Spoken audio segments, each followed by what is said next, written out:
Trade Minister Don Farrell has outlined a pretty ambitious target to close a free trade agreement with Europe by mid-2023. New Zealand signed off on a similar deal 2 weeks ago, but negotiations with Australia did stall, remember, after the Morrison government cancelled that submarine contract with France. The EU bloc is a huge market of 440 million people, plenty of customers, all of whom Australia have to convince to get the deal over the line.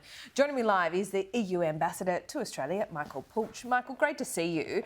First of all, the submarine contract and that being cancelled seemed like it was a huge roadblock, but we've seen now a new government in Canberra, and Emmanuel Macron seems like he is kissed and made up with Anthony Albanese. Will that help things? Good morning, Laura. That will certainly help things, but there's more than that.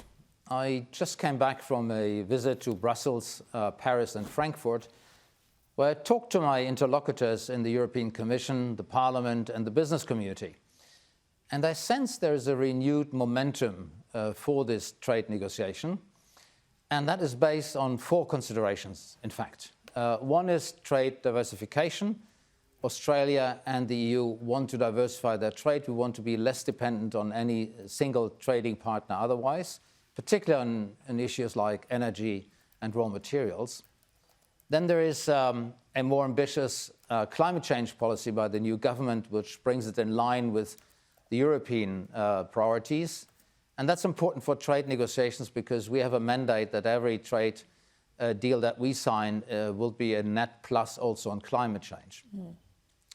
Then Australia's proactive engagement on Russia's war against Ukraine has created a lot of political goodwill in Europe.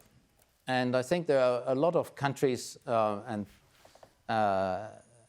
the population wants to have a stronger relationship with Australia as a result of that. And as you say, that is also a very important point that a reset of relations with France has taken place. So altogether, the stars are aligned at that point in time. There is a window of opportunity.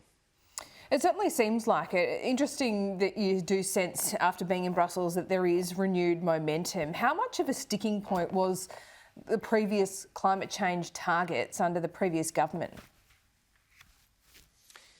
Well, it was a problem because in our negotiations we want to have a very substantial chapter on sustainable trade and development.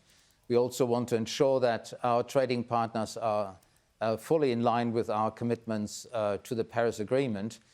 And of course, we are seeing now a more proactive Australian policy in that regard. Yeah, we are seeing a more proactive policy. Also note the goodwill generated by our support of the Ukrainian people in the war against Russia, essentially, or Russia's invasion of Ukraine. What is the sense from Brussels about what is required for Ukraine now and what Western nations like Australia need to do? Well, we are in a constant dialogue with the Ukrainian government and amongst partners. This issue was a major topic at the NATO summit where Australia participated. So we will continue to support Ukraine along a number of areas. One is, of course, supply weapons and arms deliveries to enable them to fight against the Russian invasion. But there's also economic aid, there's humanitarian support. There is a variety of areas that we want to take up to support the Ukrainian government.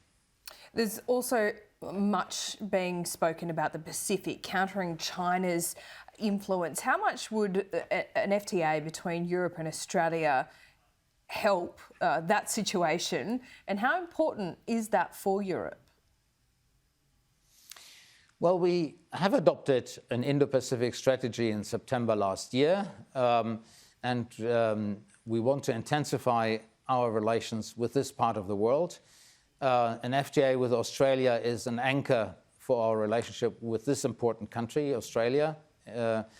And so this is a step in our policy to advance our relations across the board with the region.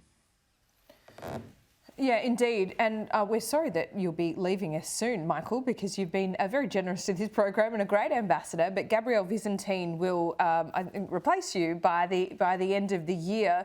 What does his appointment say? How should we read that?